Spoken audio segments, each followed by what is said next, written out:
क्या आपने कभी सोचा है, शेर गर्जना करता है, मक्खियां भिनभिनाती हैं, पक्षी चहचहाते हैं, नाग फुफकारता है और बिल्ली म्याऊं म्याऊं करती है। इन सबकी आवाज़ों को अंग्रेजी में कैसे कहते हैं? आज हम सीखेंगे जानवरों और पक्षियों की आवाज़ों से जुड़े शानदार और रोज़ काम आने वाले अंग्रेजी वाक्य, और साथ में डेली यूज़ वोकैबुलरी भी। Hi learners, welcome back to your own channel English and channel study. आज की क्लास होगी बहुत ही इंटरेस्टिंग और आसान। तो चलिए बिना देरी के आज के वीडियो शुरू करते हैं। शेर जंगल में गर्जना कर रहा है, कल बाघ चिड़ियाघर में गर्जना कर रहा था। इन सब वाक्य में गर्जना करना शब्द आए हैं। इसके लिए इंग्लिश में रोर वर्ब का यूज होता है, जैसे शेर जंगल में गर्जना कर रहा है। यह प्रेजेंट कंटिन्यूअस टेंस है, तो सबसे पहले लिखेंगे शेर की इंग्लिश द लायन। इसके बाद लिखेंगे हेल्पिंग वर्ब इज। अब लिखेंगे गर्जना कर रहा की इंग्लिश रोरिंग। इसके बाद लिखेंगे जंगल में की इंग्लिश इन द जंगल। तो पूरे वाक्य की इंग्लिश होगी the lion is roaring in the jungle. कल बाघ चिड़ियाघर में गर्जना कर रहा था। यह पास्ट कंटिन्यूअस टेंस है, तो सबसे पहले लिखेंगे कल की इंग्लिश येस्टरडे। इसके बाद लिखेंगे बाघ की इंग्लिश द टाइगर। अब लिखेंगे हेल्पिंग वर्ब वॉज। इसके बाद लिखेंगे गर्जना कर रहा की इंग्लिश रोरिंग।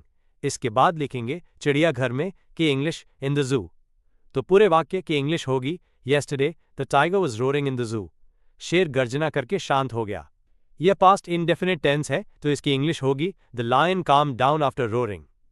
यहां ध्यान देंगे शेर, बाघ या कोई भी जानवर जो गर्जना करता हो, इसके लिए इंग्लिश में रोर वर्ब का यूज करते हैं। अब देखते हैं नेक्स्ट। कचरे पर मक्खियां भिनभिना रही हैं, कल यहां मक्खियां भिनभिना रही थीं। इन सब वाक्य में भिनभिनाना शब्द आया है।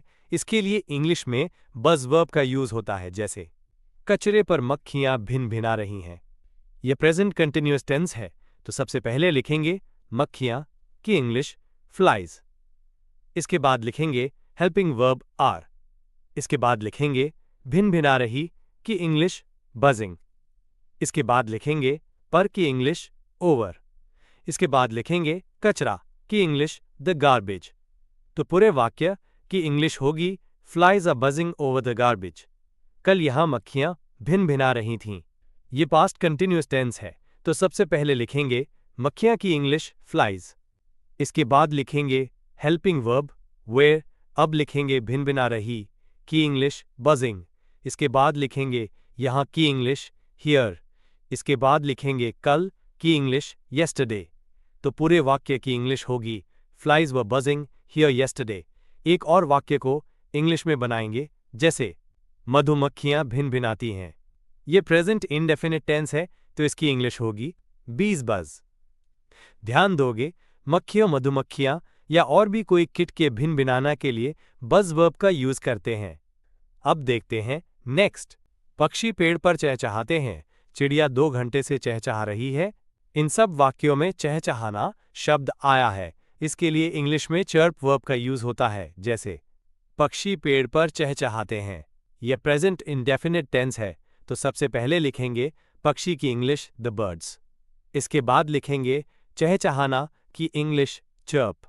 इसके बाद लिखेंगे पर की इंग्लिश ऑन। अब लिखेंगे द ट्री। तो पूरे वाक्य की इंग्लिश होगी the birds chirp on the tree. गौरैयों 2 घंटे से चहचहा रही है। यह प्रेजेंट परफेक्ट कंटिन्यूअस टेंस है, तो सबसे पहले लिखेंगे गौरैयों की इंग्लिश द स्पैरोज। इसके बाद लिखेंगे हेल्पिंग वर्ब हैव बिन। अब लिखेंगे चहचहा रही की इंग्लिश चर्पिंग। इसके बाद लिखेंगे से की इंग्लिश फॉर। इसके बाद लिखेंगे 2 घंटे की इंग्लिश 2 आवर्स।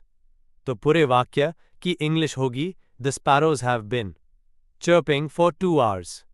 एक और वाक्य को इंग्लिश में बनाएंगे, आज पक्षी सुबह में क्यों नहीं चहचहाए।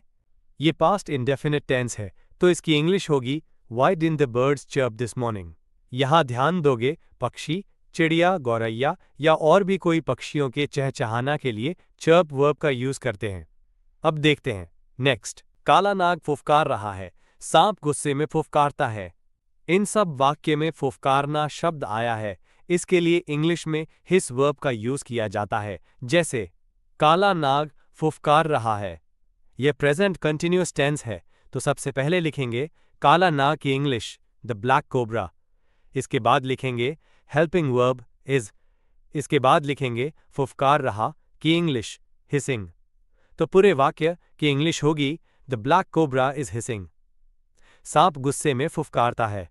यह प्रेजेंट इनडेफिनेट टेंस है, तो सबसे पहले लिखेंगे सांप की इंग्लिश अ स्नेक। इसके बाद लिखेंगे फुफकारता की इंग्लिश हिसेस। अब लिखेंगे गुस्से में की इंग्लिश इन एंगर, तो इसकी इंग्लिश होगी अ स्नेक हिसेस इन एंगर। एक और वाक्य को इंग्लिश में बनाएंगे जैसे आज नाग ने 3 बार फुफकार मारी। ये पास्ट इनडेफिनिट टेंस है, तो इंग्लिश होगी टुडे द कोबरा हिस्ड 3 टाइम्स।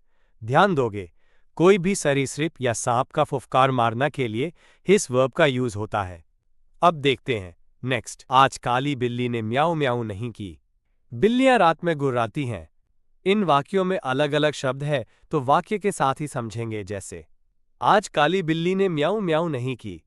यह पास्ट इनडेफिनिट टेंस है, तो सबसे पहले लिखेंगे आज की इंग्लिश टुडे। इसके बाद लिखेंगे काली बिल्ली की इंग्लिश ब्लैक कैट।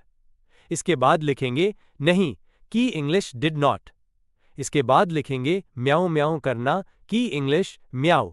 तो पूरे वाक्य की इंग्लिश होगी today the black cat did not meow. ध्यान दोगे म्याऊं म्याऊं करना के लिए म्याऊ वर्ब का यूज होता है। बिल्लियां रात में गुर्राती हैं। ये प्रेजेंट इनडेफिनिट टेंस है, तो सबसे पहले लिखेंगे बिल्लियां की इंग्लिश कैट्स। इसके बाद लिखेंगे गुर्राना की इंग्लिश ग्राउल। अब लिखेंगे रात में की इंग्लिश एट नाइट, तो पूरे वाक्य की इंग्लिश होगी कैट्स ग्राउल एट नाइट। यहां ध्यान देंगे गुस्से में गुर्राने के लिए ग्राउल वर्ब का यूज होता है। शेर, बाघ, बिल्ली या और भी कोई जानवर गुर्राता हो, उसके लिए ग्राउल वर्ब का यूज करते हैं। एक और वाक्य को इंग्लिश में बनाएंगे जैसे कल रात बिल्ली 1 घंटे तक गुर्राती रही। ये पास्ट इनडेफिनिट टेंस है, तो इंग्लिश होगी last night the cat purred for an hour. ध्यान दोगे प्यार से गुर्राने के लिए पर वर्ब का यूज होता है। इस प्रकार हम और भी कई ऐसे वाक्यों को इंग्लिश में बना सकते हैं।